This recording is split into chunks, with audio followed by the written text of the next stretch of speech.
true. The always curious, never serious too. Here to make you laugh and make you think it through. Listen up, y'all, it's the funniest crew. It's Tomfoolery and Hullabaloo.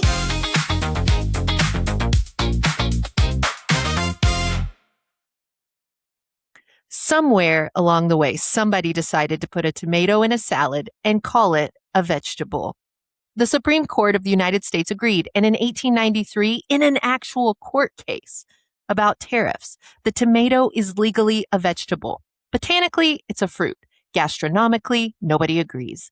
And that, friends, is the American food experience in one piece of produce. I'm Sarah. And I'm Scott.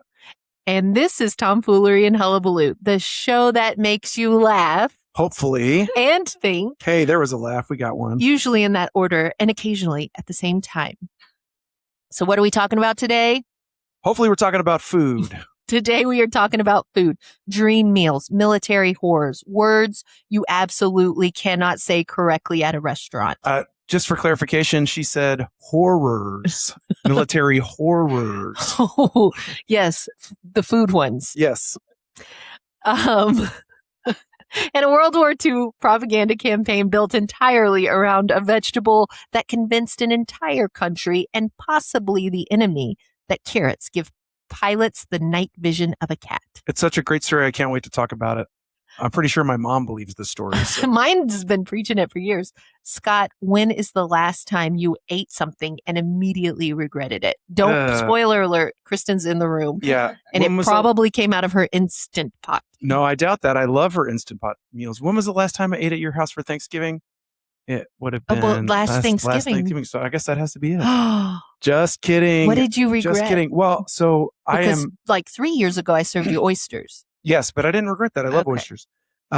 Brussels sprouts, your Brussels sprouts, and Amanda Cannon, if she's listening, are the only two Brussels sprouts I've ever eaten in my entire life that I've really enjoyed. Well, then that's not the last thing you ate that you regretted. Every other time I eat them, I regret it. I'm going to tell you. Because I'm expecting them to be your Brussels sprouts, and they're not. The last thing I ate, and I regretted it, was a sparkling water yesterday that said it had 15 grams of protein in it. What? Yeah, they're putting protein in everything now. I did protein sparkling water? Mm-hmm. I don't recommend it. It had a milky taste to it because of the whey protein. They're gross, right? Nothing says sparkling water like that sweet milky taste. Here's the worst part. Everybody's doing it. Dunkin's doing it. Starbucks is doing it. They're making these protein things that are not like creamy. Like I need a milk or coconut milk or almond milk base to a protein drink, but doing it in a watery drink, or I've had it in a tea, or I've had it in a fruit drink with protein, I couldn't choke it down. Yeah. Well, there's a lot of proteins that you mix with liquid. It specifically says do not mix with water. But we have one that says do not mix with milk. So I don't know. It all depends. Yeah, but these products need to be taken off. Well, sparkling water, Pepsi, protein Pepsi makes no sense to me. No. It's just trying to get you. It's nasty. But that's not where our protein needs to come from, folks. That's right. Rapid fire. Food edition. Dun, dun, dun. Okay, Scott. What is your all-time desert island? Desert island. Deserted island. Eat it forever. What's your food? What are you eating? It's got to be peanut butter and jelly. Ugh, what? Come on. I mean, it's literally the perfect food. You don't worry about the preparation. A drone is going to drop down one thing every day. All right. Well, then it's a toss up between a steak and a burger. Yeah. But in both of those though, so it's really hard to mess up a peanut butter and jelly sandwich. So whoever's preparing it, as long as you get the peanut butter to jelly ratio correct. I've heard you complain about the peanut butter to jelly ratio. Well, yeah, because it's not a jelly and peanut butter sandwich. It is a peanut butter and jelly sandwich. And it's really kind of a whisper.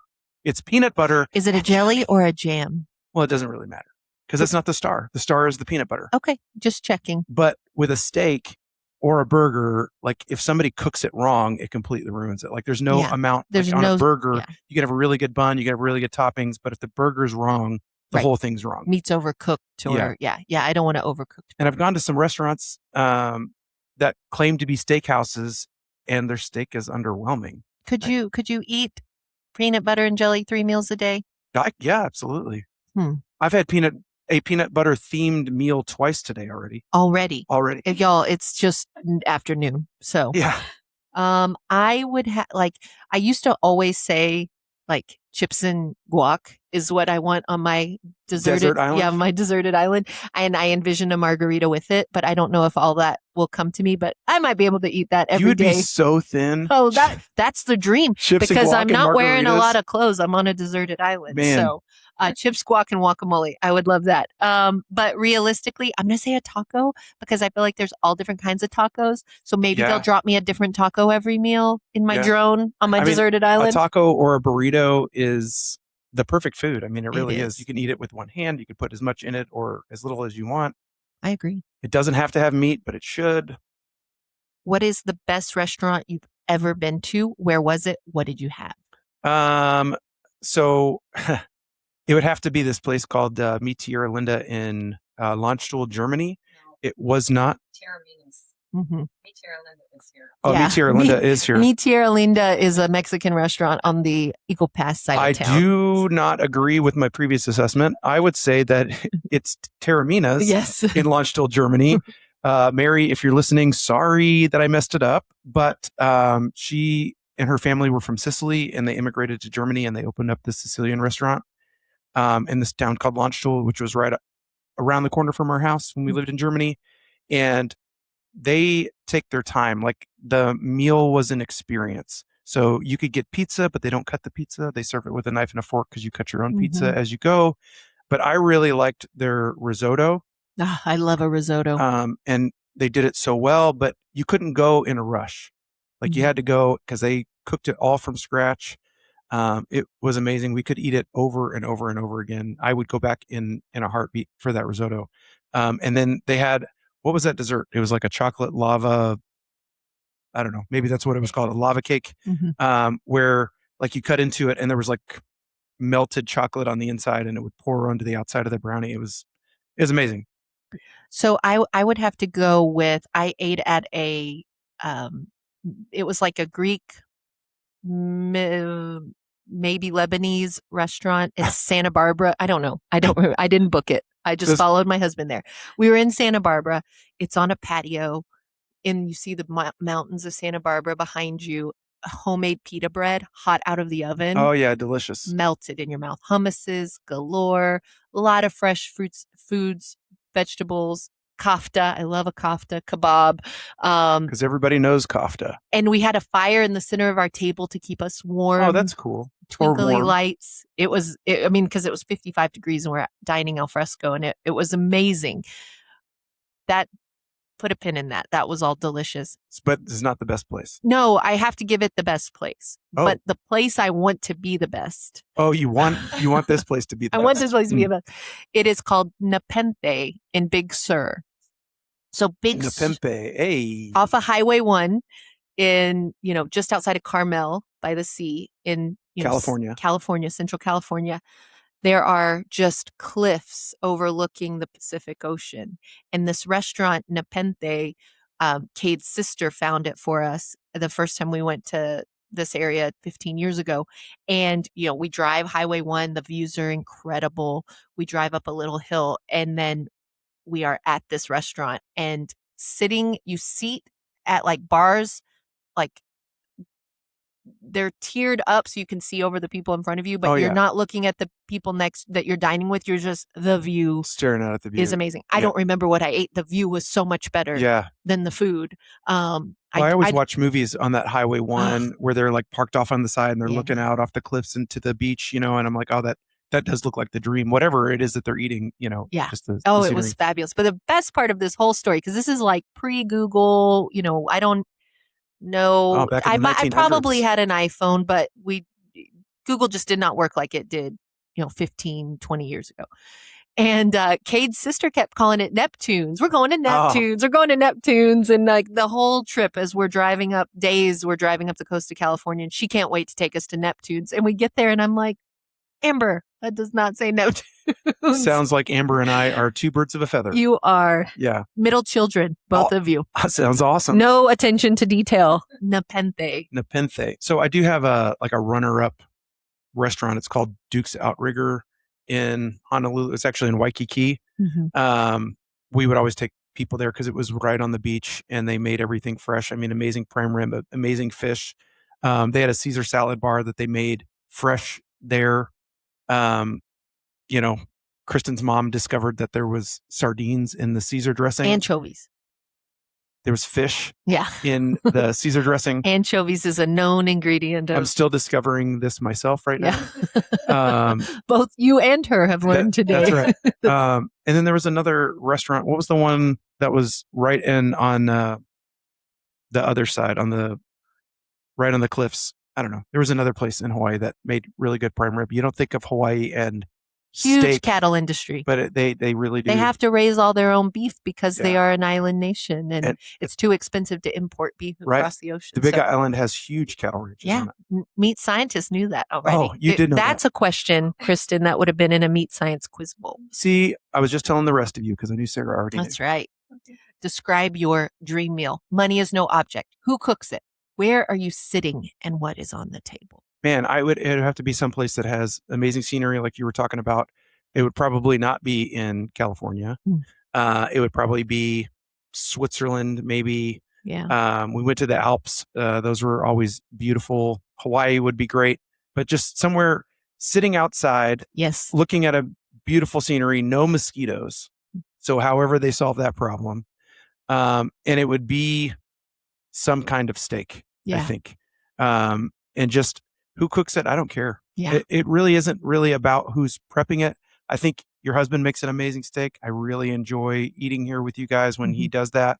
But it's the company that is always more important to me. It is, but this is a food-driven question, a view-driven question. We know you'll be staring into your wife's eyes. Yes, and which is the best place to look ever. That's right, unless you're in Carmel by the Sea and you're in Ferguson. I did not mind not looking into my husband's eyes while I gazed across. Kristen only rolled her eyes barely. Barely. So I envision my dream meal on the coast of Italy. Positano. Oh, yeah. Cinque Terre. I want pasta. I want homemade. I want a nonna. I want the oldest lady in Italy that still has all her faculties to make me an Italian meal. She can't hold a conversation, but she could cook. She can cook. I don't need to talk to her because I can't speak Italian, but I want to eat pasta till I cannot, bread until I cannot. So you want to go to Olive Garden? No.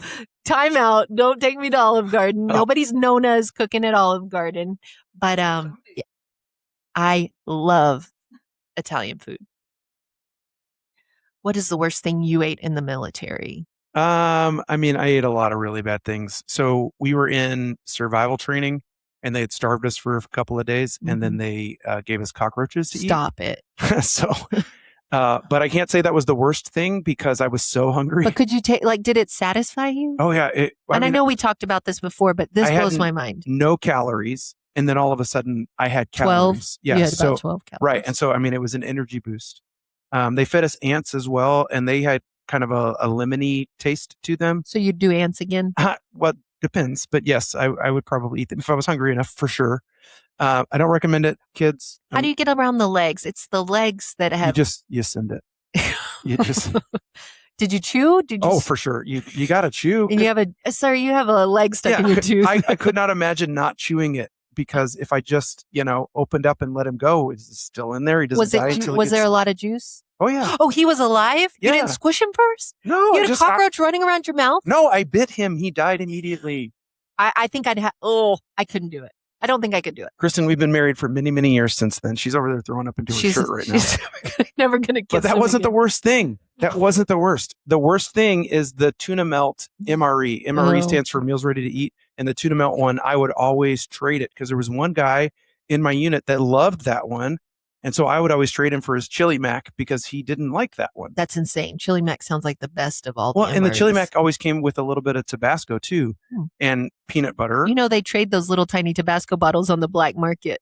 Why? People steal them. Those are precious. I love little things like that. Well, there's several of them in a field somewhere in Oklahoma. Yeah. Because I threw them all out. There's several in Thailand. They're all over. Don't admit to that. That's littering. That's not littering. It's creating future architectural finds. It's true. They'll be like because they're little tiny glass bottles. They were eating little tiny glass bottles. Worst meal I've ever choked down. So when we were, I was probably going into the 8th grade. The word laws across the street, family I always talk about that don't listen to the podcast, took me to Disney World with their family. and we went to Epcot, France, and we had a fancy French dinner. It's a really cool restaurant. And Mr. Wordlaw said, "You're buying your own meal unless you can eat an escargot." Well, Oh. I'm 13 and I'm not eating things like this yet, right? And I'm like, "We just have to consume an entire escargot." And he's like, "Yes, that's all you have to do." And I was like, "Okay." So I took the delicious French dinner roll, pulled it open, shredded my snail, Because that's what escargot is. and then I just started eating the roll. And he was like, "That's cheating. That's cheating." I'm like, "No, Because it's on a roll. I'm going to consume this whole snail." You said I had to, we still argue about it. He brought it up a few weeks ago, how I cheated in the snail dinner. From middle school? Since 1998. He's almost 20 years, Oh. 30. Oh my God, 30 years. He's been arguing with me about how I cheated him out of that meal. I'm like, "No, I asked very clearly. I had to consume the whole, I wanted you to consume it alone." I'm saying, "Well, you should have stipulated that." Right. You didn't. I ate the full snail and I got a free meal. So, Wait, but but I've since eaten escargot just I was fine. going to say, didn't we eat escargot We together? did. Yeah. No, I'm saying, but at 13, you're like, "Ugh, snails, can't do it." I mean, if you like calamari, escargot and calamari have a very similar texture. yeah. Okay. You're not having to lecture me. I eat raw oysters like they're Yeah, going I out of wasn't style. lecturing you. I felt like a lecture. I know I can do it now. I know I can do it now. So what's a food you hated as a kid that you love now? Escargot. I just answered that. Oh, mine would probably be tomatoes. I Yeah. would not touch a tomato when I was a kid. I was known for not liking tomatoes. That's Sydney, right? My now. parents still think I don't like tomatoes. They keep them out of your food. Well, yeah, they're like, "Hey, you're putting a tomato on your burger. Remember, you don't like them?" I'm like, "Yeah, I'm 47. I know Yes. I do like them." But isn't it precious how they they captured you in a moment that you were Right. much younger and much sweeter, and now they have to deal with I this don't- version of you. I think I'm much sweeter now. I think I've grown out of some of that. But yeah, tomatoes for sure. I hated mayonnaise as a child. It couldn't get Me too. near nothing. And I think it originated in, I found a rotten jar of mayonnaise on a ranch when I was, same ranch, Wordlaws. Again, I was their child. They And you didn't dipped your need. escargot in rotten ranch. Well, no, mayonnaise. I'm sorry. Oh, rotten yeah. mayonnaise. If I said ranch, I meant It it might was have been my mayonnaise on a ranch. No, I said it right. He Yeah, said I it said wrong. it wrong. And I remember seeing it, and it like somebody had taught, like one of the workers had just tossed it into a field and it had gotten hot and nasty. And I always attribute the fear of mayonnaise to that moment. It took me until 10 years ago to consume mayonnaise. Yikes. And I am now, I'm a Duke's or nothing mayonnaise. Dukes or nothing? If y'all have not had Duke's mayonnaise, I know that lady up in Waco, she loves the Hellmann's. She puts Hellmann's in all her recipes. Joanna, you will make even better food if you will switch to Duke's. It is great. I'll eat it on a cracker. What? Yeah, Oh, I know. It's no. disgusting, but I'll do it. I do not put mayonnaise on anything. Like, it always shocks me. Like, if I'm making Kristen's burger, she asks for ketchup Mhm. and mayonnaise on the burger. Like, no, I still won't do it. What about tartar sauce? Uh, Homemade ranch? maybe Chicken salad? Yeah, I don't really like homemade ranch because it tastes too much like mayonnaise. Has he had my homemade ranch? I doubt it. I don't know. I've served it the last few meals. Yeah, I don't. Unless it's mixed But it's in because with it's other Duke's things. and it's better. Maybe. I'm going to make you try it. Well, my parents weren't really mayonnaise people anyway.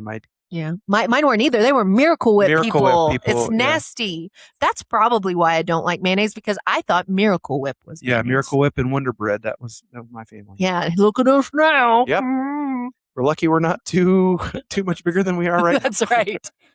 Well, no, I didn't eat the Miracle Whip. Would you rather eat this or that? Okay. Would you rather eat nothing but fast food for 1 full year, or Easy. nothing but gas station food for 6 months? Oh, but what gas station? Are we talking about the Exxon on the corner over here? Or are we talking about Buc-ee's? I mean, we're talking about plastic wrapped sandwiches, spinning hot dogs, sad taquitos, aging burritos. Oh, I mean, there was a season in my life where I did eat. That sounded like his weekly meal. Yeah, I would menu. go the tornadoes or whatever, those taquitos that were a little spicy. Those Don't have any idea what you're talking about. It was a gas station food. Pretty good. Hot dogs, delicious. Off a rolling pin. At Yeah, I absolutely. can't imagine how long those sit there. Yeah, probably not as long as mayonnaise in a field.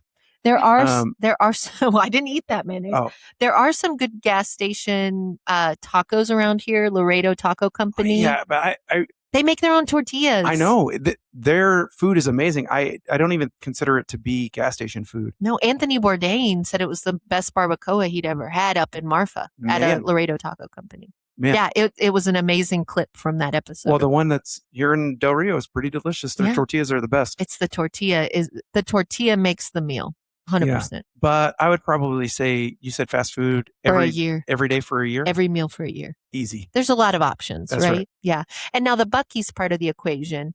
I had a less than great brisket sandwich at Buc. Sure. I didn't love it. Interestingly, there is a guy who's does a YouTube channel called Max the Meat Guy. He's a good friend of Nick DiGiovanni, which the kids are super into right now.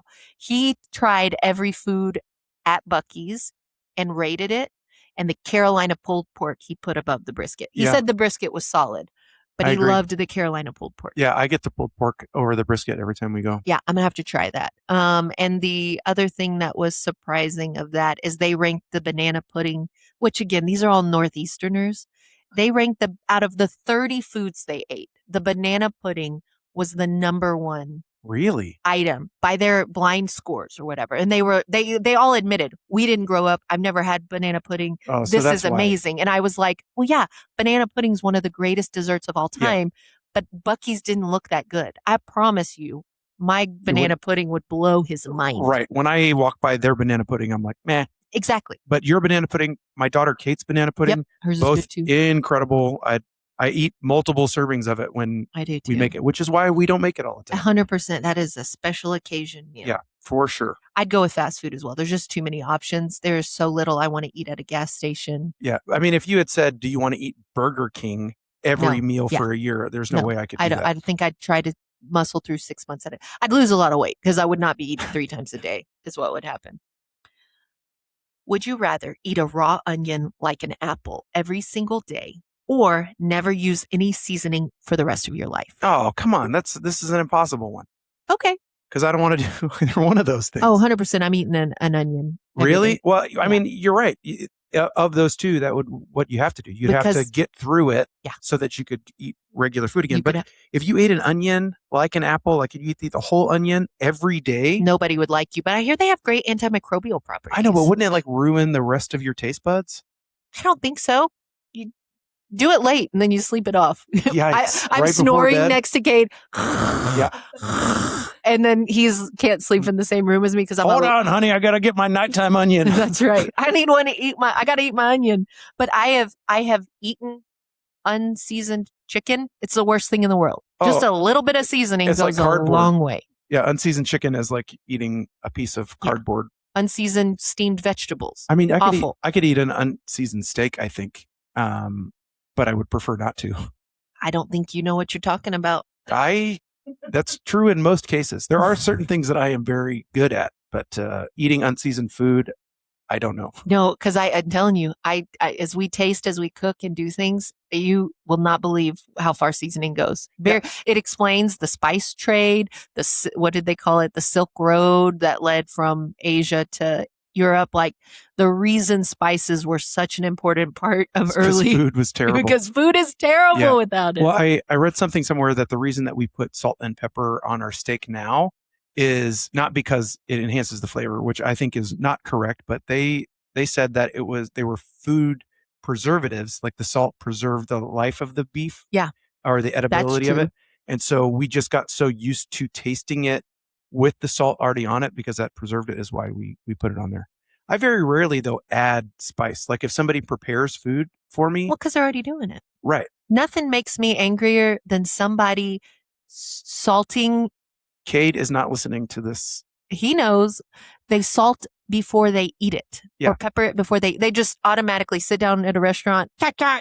And I'm like, my father-in-law for many, many years, it didn't matter what you put in front of him, salt and pepper immediately onto it. Mom, you're supposed to be watching your salt. And yet you start salting it before you even sit down. Yeah. What are you doing? Now for leftovers though, I do have a tendency to just add Tabasco to it to, I don't know, spice it up a little bit. That's fine. But don't be salting before you taste it. Yeah.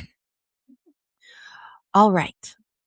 Would you rather eat an MRE for every meal for 30 days All or right. eat only airplane food for 30 days? So look, I don't think that either one of these things is possible. I ate only MREs for 30 days, but not three You don't have meals to a eat day. the whole thing. It's just that's your meal. You Like get MRE every day. one MRE is 5,000 plus calories. And you need that because you're burning it so much. But You'd weigh 350 pounds at the end of the month. right. But both of those foods are designed to prevent you from going to the bathroom. And so I don't think you could do either one of these things. If I was eating British Airway airline food, I would do that forever. It was the best food I've had in a long time. I had a great meal on the flight to Spain. Yeah. Or even Korean Air. Mm-hmm. They amazing. That They're does like sound good. Korean option, American option, delicious. But an MRE for every meal, I really don't. I think I just have too many MREs in my body as it is. I think I just couldn't eat another one, even just for if we opened it up, I'd be like, nah. Really? Because when it's funny, Dude Perfect just did a podcast where they floated down the Devil's River, which is the most remote river. Yeah. One of the most remote rivers in the state. And it's right around the corner from our house. We're right around the corner from it. They did a video on the Dude Perfect Outdoors show and they took MREs, which I think is smart because it's very difficult to haul in stuff. You're guaranteed to flip your kayak a couple of times. There's often restrictions on heating. So they brought like a little propane burner to boil the water to make their MREs. And I was like, that's genius. Because as we've talked about tackling this river, what's the best way to go? You need the calories. You're paddling 5, 10, 15 miles a day. But like you said, we'd get the Cheddar Mac one because all the rest of them are terrible. Well, and I think on that episode, they didn't even have like the military grade MREs. Right. Like they're doing camping stuff. Right. So they aren't probably consuming as much. As long as it doesn't come in a brown bag that was made in 1990, I think I would be fine. Okay.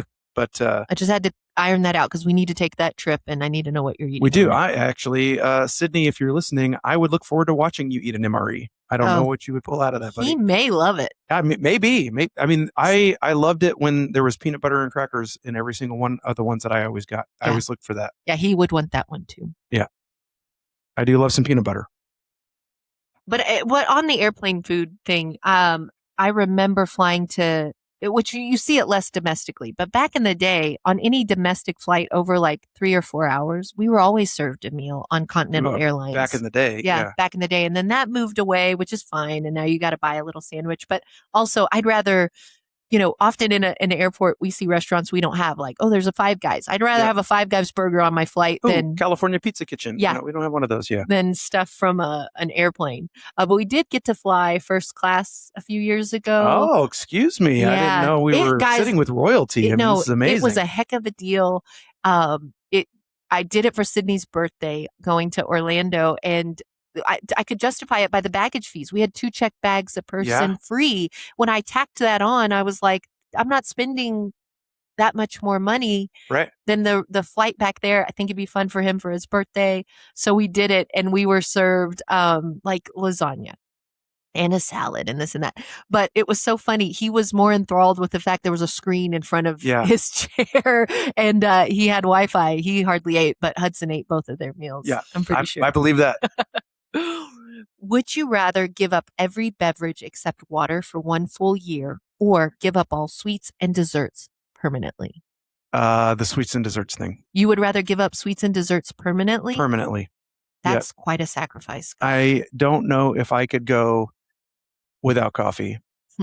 It's mostly water, though, so just warm up some water. Hot water for a year? Nothing more comforting than a glass of hot water. I do love a cup of coffee. I am not addicted to it or rely on the caffeine. Whoa, I'm not saying I'm addicted. Feels like it. You're saying you're addicted to sweets. You're operating in fear. No, I'm not addicted I'm not to operating sweets. in I'm not sweets. even a sweet tooth. It would be easier for me to give up the sweets is what I'm saying. That's for life. For life. Then coffee for 1 year. Well, I guess Kristen does make this really delicious chocolate peanut butter chip. Like, define a sweet? You know what a sweet is. Don't make me define it. She has these peanut butter oat balls that she makes with honey. I don't think that's a dessert. Okay, great. Then you can do it. I'm back on mine. Okay. I'll eat the oat balls.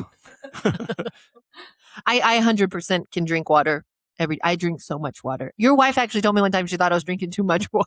Oh, she's like, you look a little waterlogged. No, we were just discussing water consumption or tracking stuff at the gym, and I was like, I think I drink like, I don't know, 240 ounces a day. Whoa, no way. Yes, I refill that. That's almost 2 gallons of water. I know. I Jeez. suck on water all the time. You must be in the bathroom peeing all day. I have to take a lot of potty breaks. Wow.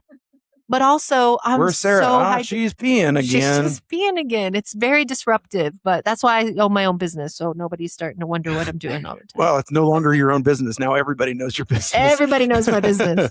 Why don't you just take your water and pour it into the toilet? It cuts out the middleman. Oh, because I got really happy cells. Oh. And that is why I think, folks, and I think we've talked about this before, how regular I am going to the restroom. With her business? Because I'm super hydrated. There's not all this water to pull out of the large intestine. It's probably why you can stand outside and play pickleball for 17 hours 100%. without taking a break. I got a lot of muscles that have to stay hydrated. Yeah. Yep. That's what I was thinking. Maybe I'm also really sweaty. I sweat a lot, so I have to replenish. No arguing there either.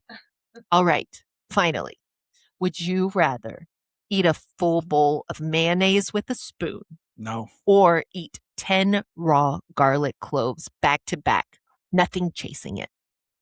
Oh. I guess the mayonnaise. But because I just don't think I could do, like after the third garlic They clove, burn. yeah, I just don't think I could get through it because they're raw, right? They're not cooked. So that all that. I'll take a bite of fresh raw garlic when I'm cooking. Have I already eaten my onion for the day? Yes. When I am eating the garlic. You won't even taste the garlic. Yeah. So if I've already eaten my onion, I'll go for the garlic. But I think I could do either of these, and I think I could do them very quickly. I think I would throw up with a bowl of mayonnaise with a spoon. Like just. You just pretend like it's yogurt. Yogurt. Not a big yogurt fan either. That wouldn't help me. Is this a pudding? Just okay. I guess your bowl of egg pudding is what it is. Yum. A little whipped egg action. Little oil egg pudding. Yeah. Disgusting. I have always wanted to make homemade. Everything's better homemade, right? And there you can make homemade mayonnaise. And I'm like, I kind of want to try it. Well, Kristen and I didn't tell you this, Sarah, but here's a bowl of Dukes. We're going to watch you do it on camera. Let's do it. We'll make a short of that because I think I could do. I think that the garlic would be harder than the mayonnaise because, like I said, garlic does get spicy. Yeah. Also, folks, I have an unhealthy sense of what I'm capable of. I attribute it to being an only child. I think I can do lots of things. Yeah. I could fail at this, but here's the deal. I will give it the old college try. No doubt. Look, I think Sarah and I we'll do a short for this. She'll eat a bowl of mayonnaise and I will eat as many garlic cloves up to 10 as I can. Let's do it. Whoa, boy. Kristen's writing it down. Earmarking this one. Yeah. All right.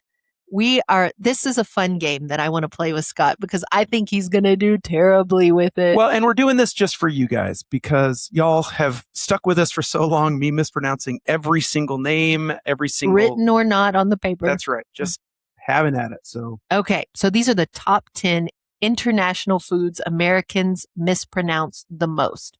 And this was in an article in Mental Floss. And the way they did this is they were looking at monthly US Google searches. So people saying like, how do you say tomfoolery or whatever? So number 10. Okay, Scott, what's this one? Okay, I think I have this one because if I just say all the letters. Okay, say more individuals. Tzatziki. Tzatziki. What? Tzatziki. So you don't say the T? No. Tzatziki. Tzatziki? It's a Greek yogurt dip.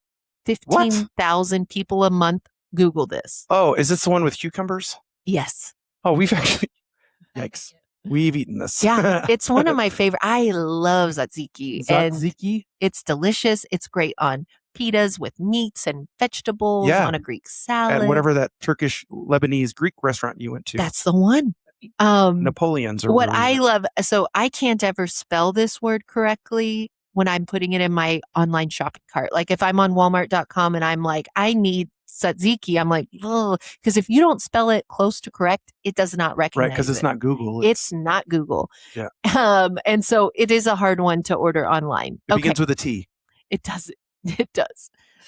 Okay, the second one, the French sandwich cookie. Okay, so these are macarons. That's pretty close. Macaron. Macaron. Macaron. Macaroons, right? Macaroon. Yes, There's and not now- two O's in the end? No, that's a coconut cookie. And my mom makes a very good coconut macaroon. Very different.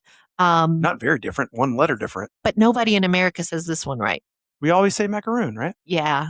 And it hurts my heart a little bit. And we mean the little French Oreo thing. You do. Macaron. I mean, but you look like a jerk when you're like saying it that way. I struggle when I order these. Very pretentious. Excuse me, I'd like a macaron. We do have a French woman who bakes in our community, and I made sure to say it correctly to her. But when like Joe Blow, she was like, "Do you mean macaroon?" She did not. Oh. No, it was so funny though, because I took three years of French in high school, and she whenever I met her, she was selling her French pastries at my store. And I told her, oh, I took a little French, and I asked her, tu habites en quel arrondissement à Paris? Right. And she goes, oh, thank God. She goes, most people tell me they took French and say something like, bonjour. Je m'appelle Scott. Je m'appelle Scott. And she goes, I'm very impressed that you had a more complicated sentence. And you're like, yeah, but that's the only one I got. That's the only one I got. That's it. I got a couple, but I only know how to say I don't speak French in French. I'll top out at 3. All right, number 8. All right. There's no way I got this one. Charcuterie. Charcuterie. It's like cutlery, but for your charts. Charcuterie. I think it's actually charcuterie. It is charcuterie. The fancy meat and cheese boards. Everyone has one at parties, and nobody introduces it. Never correctly. seen this word written, so it is a hard one. Yeah, it is the most pronounced thing at every book club in America. I opened a craft beer and wine bar, and we had a limited menu, and charcuterie boards was one of the things that we offered. And early on, some of the cowboys in our community were like, what the heck is this? And I was like, charcuterie, meat and cheese board. Why aren't you calling it meat and cheese board? I'm like, because it's charcuterie. Because I took French. Because I took 3 years of French in high school. Yeah. When Kristen says that she wants to put meat and cheese board together, I go, yo, you want to shark some kids? Okay. Yeah. The best part of this is Kristen, we were all picnicking at the creek this summer, and Kristen asked Scott for a charcuterie board. No, she did not. And he brought her a Lunchable, because that's what she asked for. She asked for an adult Lunchable. She said, oh, are you going to HEB? Can you get me a Lunchable? She did not say, get me a Lunchable. She said an adult Lunchable. She said an adult Lunchable, which everybody knows is a charcuterie And I board. said, I'm going to the little HEB. Are you sure? And she said, yes. So the little HEB doesn't have charcuterie boards. They don't.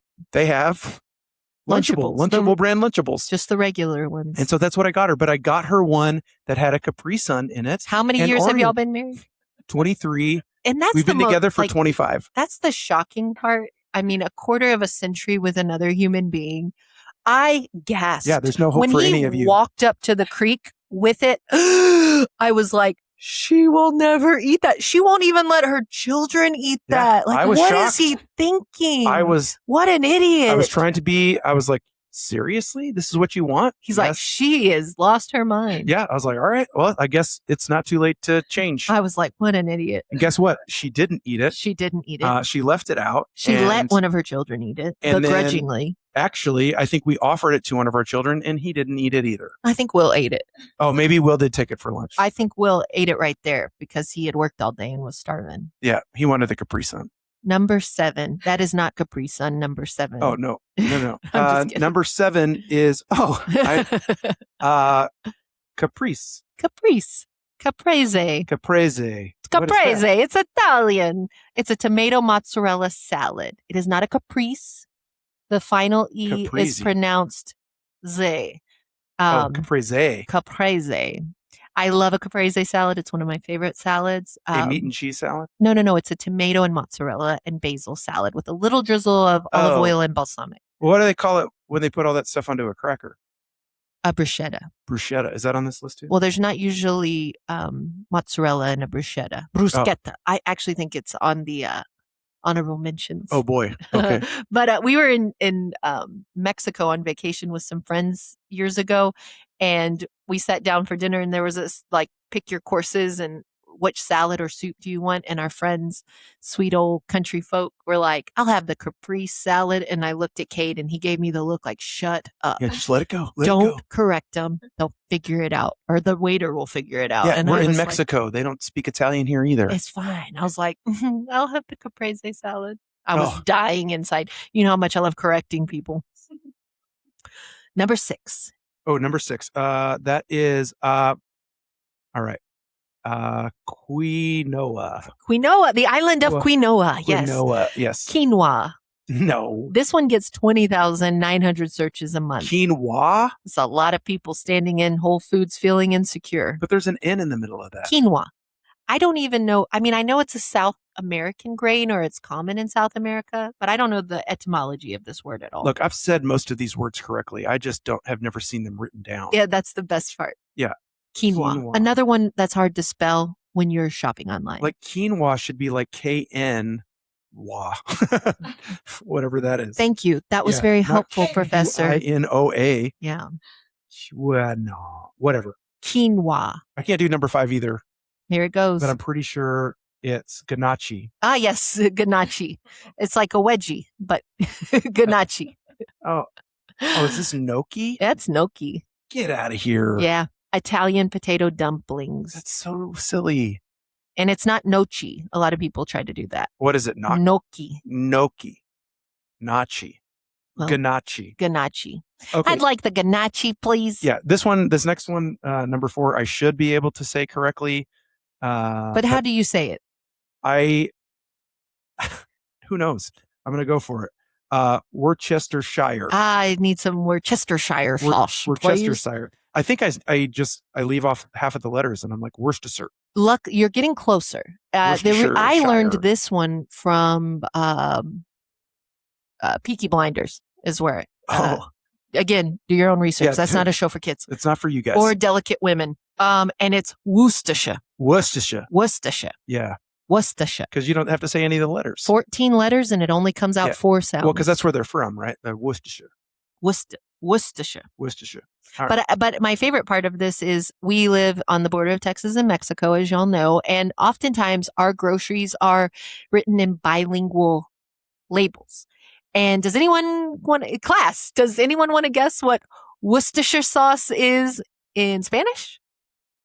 As it's not It's- Worcestershire. No, the label says Worcestershire. salsa inglesa, which is English sauce. English sauce. Salsa Yeah. inglesa. Salsa inglesa. Well, I mean, it isn't Worcestershire is in England, so It I mean, is. it's not wrong. No, but I loved that they're like, yeah, we're going to make this English sauce. Yeah.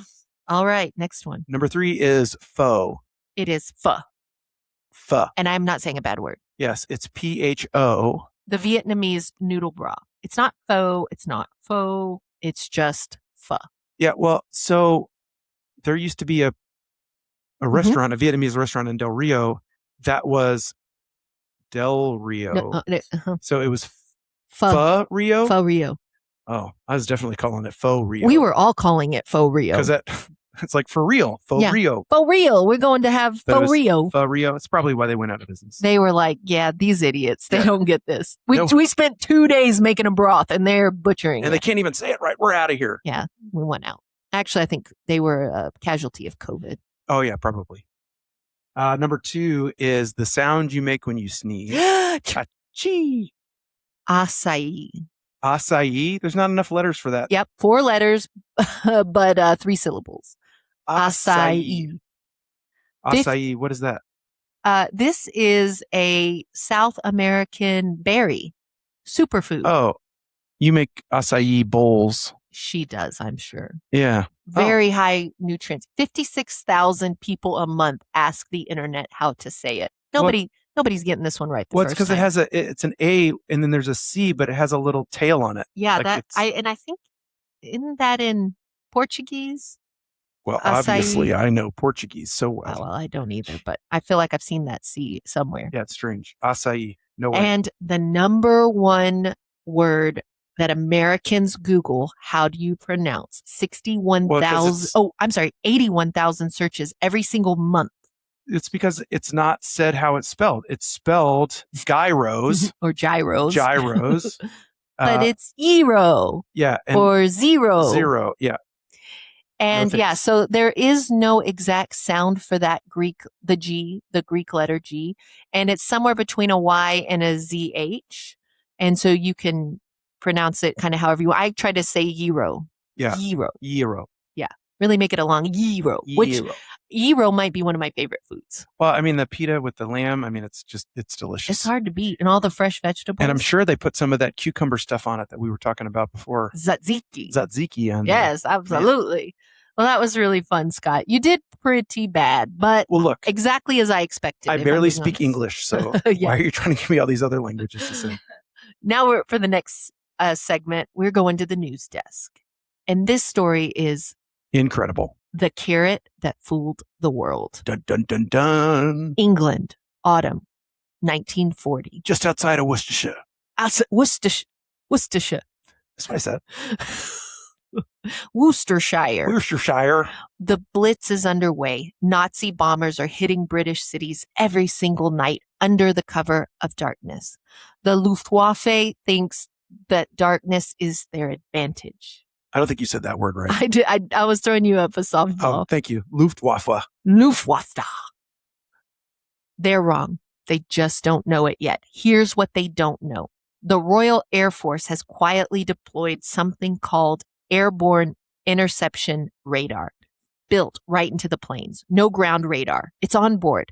A radar operator sitting behind the pilot now can detect enemy aircraft before they even reach the English Channel. It's a game changer. It's completely top secret. It's AI, but not artificial intelligence, right? That's right. It's airborne interception. On the night of November 19th, 1940, a 23-year-old squadron leader named John Cunningham took off over Birmingham in a Bristol Beaufighter. He picked up a German Junker 88 on his radar scope, closed in, slow and quiet, and shot it right out of the sky. First kill in history using an onboard radar. By the end of the war, Cunningham had 20 aerial victories. 19 of those 20s were at night. Yeah. And what's amazing is to be an ace in aviation, you need 5 victories. So this guy is a 4 times ace. 4-time ace. Amazing. That is amazing. Now, the British government had a problem. They couldn't say, well, we built secret magic box that helps us do this. So they did what governments do. You're going to love this part, Scott. They created propaganda? Absolutely. I knew it. They made something up. The Ministry of Information told British newspapers that pilots like Cunningham were shooting down bombers in the dark because they ate massive quantities of carrots. Vitamin A. Carrots. Carrots. Extraordinary night vision. I mean, you've all heard it. And they gave him a nickname to sell it. Cat's Eyes Cunningham. Cat's Eyes Cunningham. Guys, our guys just fly better because we eat more carrots. I'm sorry, that's what we do. And it has to be the only explanation. So they took it further. Full national campaign, posters across the country. Eat your carrots, see in the dark. The Minister of Food personally promised the British people their eyesight could be as sharp as the pilots if only they ate enough carrots and stopped complaining about all that rationed meat. Well, look, in the best part about good propaganda or good lies is there's a little bit of truth in it. That's right. Right? Because in carrots, there's something that's called keratin, which is actually good for your eyesight. For eye health. But spoiler alert, Yeah. may not help you to see any better. yeah.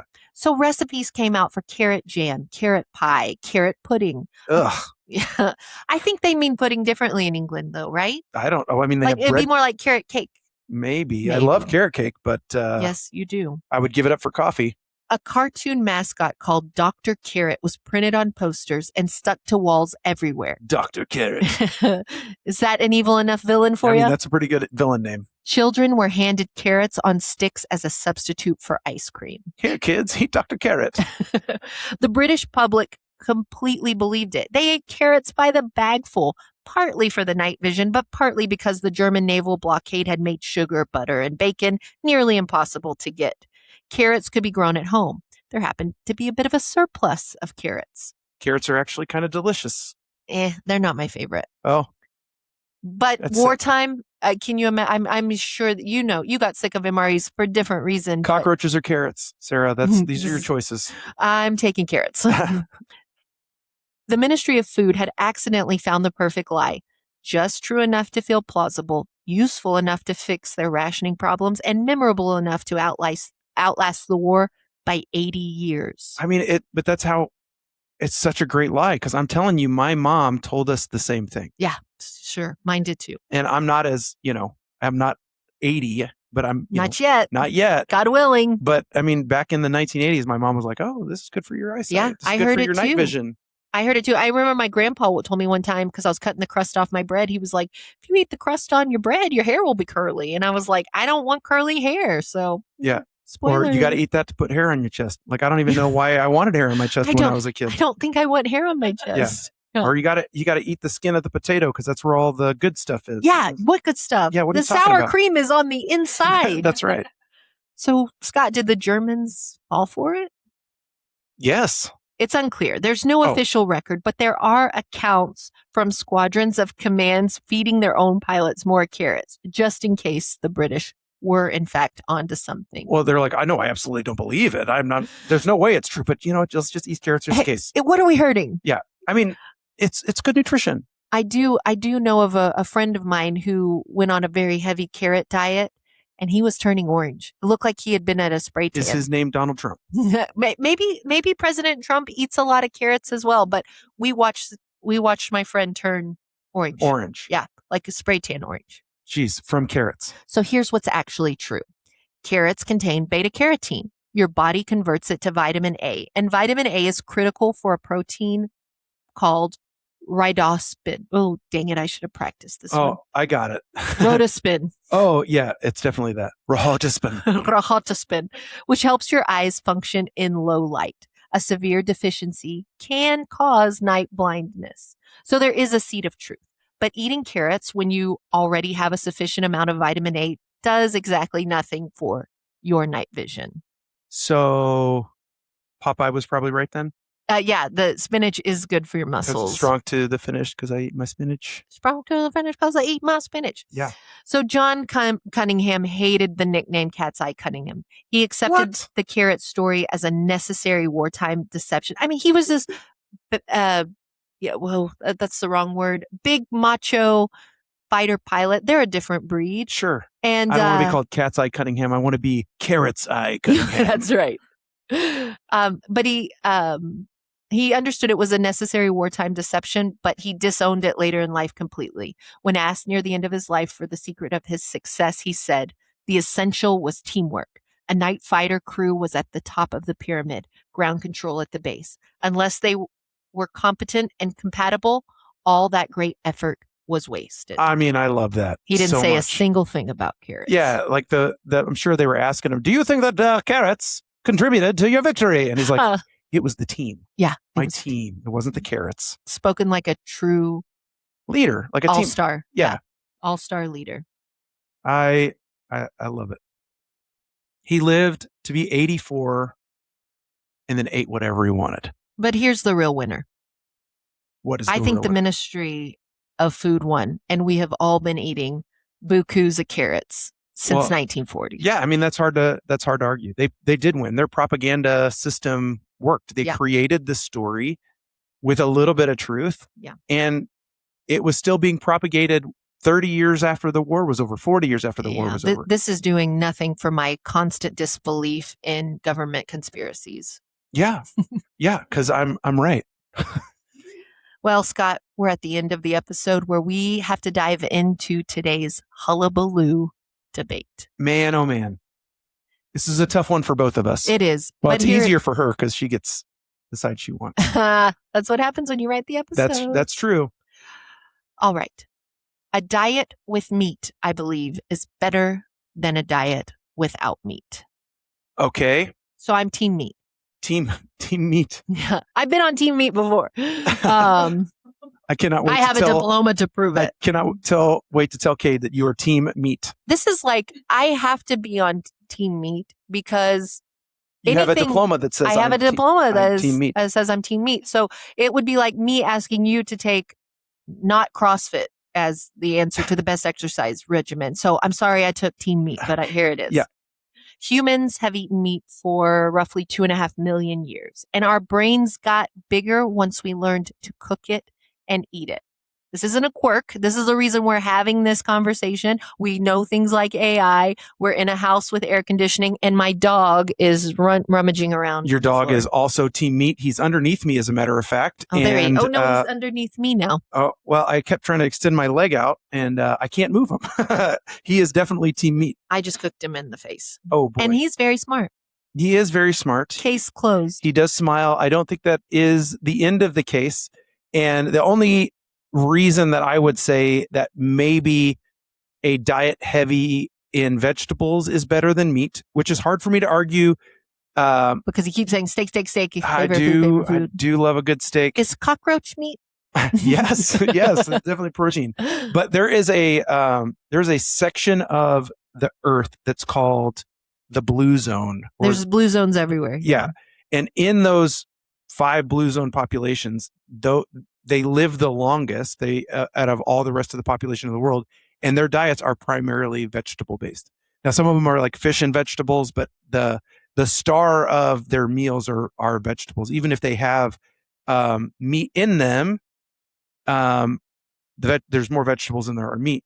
So I would have to say, when we're making the argument, bigger brain better, longer life better. Like, what are we looking at? And I would say that, a long, healthier life should be better than being smart and dead. Okay. That's a weird way to put that. That's the dumbest thing you've ever said. So maybe you aren't. I've been eating a lot of meat. Maybe meat is not the answer. If you have not watched the Blue Zones documentary on Netflix, I highly recommend it, folks. It's fascinating. But more than the diet takeaway, the diet is important, but it's a fresh diet. It's a non-processed diet. It's less about it's about whole foods, not processed foods. Sure. So I would like to argue that, but it's also, it's movement. There's like the 3 keys to a blue zone: diet, whole foods. Number 2, movement. Yeah, activity. These people, and like in the Japanese blue zone, they eat on the floor. So you're 90 years old, sitting on the floor, standing up. You're gardening. You're walking in your village to and fro every day. Same with the one in Greece. And so there's physical activity. None of them had recliners. There were no recliners, America, in any of these. I took the recliner out of my house. Now my husband just reclines on the couch, so I didn't solve that problem. Yeah. But and then it's family, multi-generational living under one roof. Those are the keys. It was not necessarily meat versus no meat. So I'm all about whole foods, whole food diets, well-rounded diets. But I think the same for meat and for vegetables can be, the same argument can be made for both, because you can get highly processed meat, but you can also get highly processed vegetables. Like, if all your vegetables are coming out of a ketchup bottle, out of a can, or out of, sometimes Sydney's only vegetables come out of a ketchup bottle. The other day, he made me take the tomatoes off his sandwich so he could dip his tortilla chip in picante sauce. And I was like, you realize you're just scooping tomatoes in your mouth right now, buddy. You're just... But I would rather him eat the raw tomato than the pasteurized, cooked tomato. But I'm like, he's getting his antioxidants from his salsa. The only tomato jar. you get is ketchup. You're doing it wrong. I'm doing the best I can, folks. Okay. Yeah. Well, I really didn't eat any vegetables until I met Kristen. It was a lot of roller dogs and spicy taquitos, Domino's pizza, and he looked awful, y'all. I look like Buzz from the Home Alone. Home Alone, yeah. Did. My sister-in-law sent us a picture of the first Christmas that I was there in Pennsylvania with them. I thought it was from the movie. Yeah, I was a little chunky. Most of us looked our best in our 20s. Not Scott. No, I waited until my 50s. I'm not even there yet. You're not even there yet. But you're on your way. I'm going to look good bald, because that's what's going to happen. That's where we're headed. I don't think you're going to go bald. Humans require protein, I believe. And I think it's the lipids, the phospholipids in meats, which derive from some of the animal fats, line our neural pathways.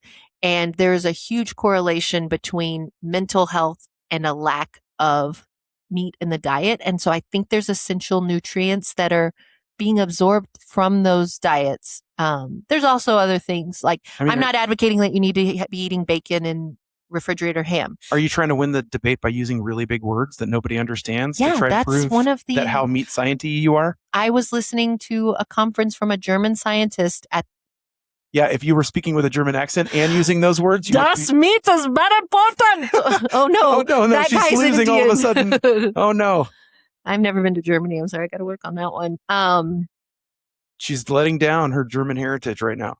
But I mean, we've been here for a couple hundred years. I think I agree that humans do need protein. I mean, that's not a point that we could argue. But we don't need it in our sparkling water. Well, that's what I was saying. You can get it all from your sparkling water, apparently, but you can also get protein from food, from vegetables. Like quinoa is a protein vegetable, or quinoa, depending on how you're what region of the country you're from. That's right. Well, they also always said like rice plus beans is a complete protein. Yeah. So it's a great place to get protein. Rice plus beans equals protein and toots. But I think from a cost, I'm going to use the wrong word for cost efficiency. Like there's a calorie efficiency combo, like to eat the rice and beans you need to equate the same amount of protein in a lean piece of meat. Yeah.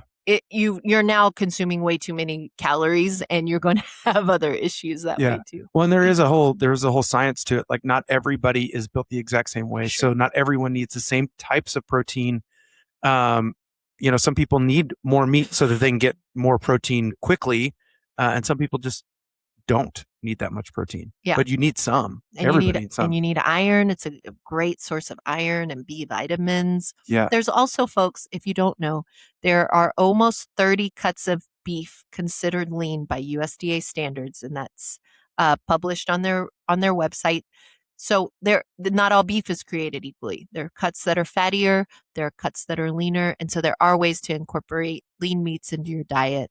Obviously, there's turkey and chicken is leaner too, but if you are going the beef route, you can find lean, heart-healthy cuts. Yeah, the American national bird, the turkey, is a nice, good source of protein. That's a callback to our last episode. If you're welcome. Listening to these in order.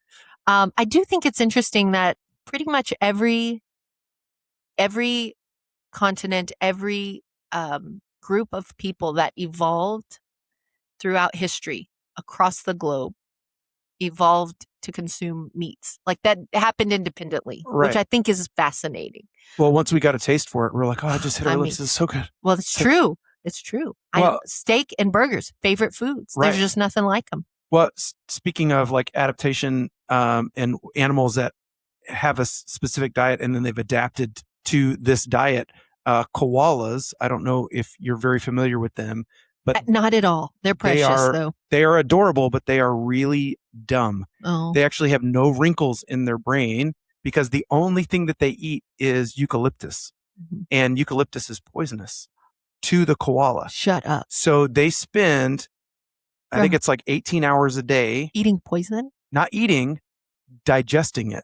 Because once they have their meal, they immediately fall asleep, and then they have to use all of their energy to just digest this eucalyptus leaf. And they haven't gone extinct. That's incredible. Hey, what are the rest of y'all doing? Yeah. You dinosaurs, dodo birds, Tasmanian devils, y'all letting the koala eat poison and outlive you all? Too worried about getting wrinkles in your brains. That's a bizarre. But if a koala falls out of a tree, it has no idea what to do and it'll just die. This is the most mindful. When did you learn this? There's a documentary on YouTube. I have got to watch more documentaries. Plus, this is fascinating. When I was deployed in the Air Force, I got an opportunity to go to a wildlife refuge and I got to hold a koala. Did you drop it on the ground? No, and his name was waller? Kevin, and it was like the best cuddle because he just held on. It was because he thought you were a tree. He was digesting eucalyptus at the time, so he just fell asleep. That's insane. Yeah, it was adorable.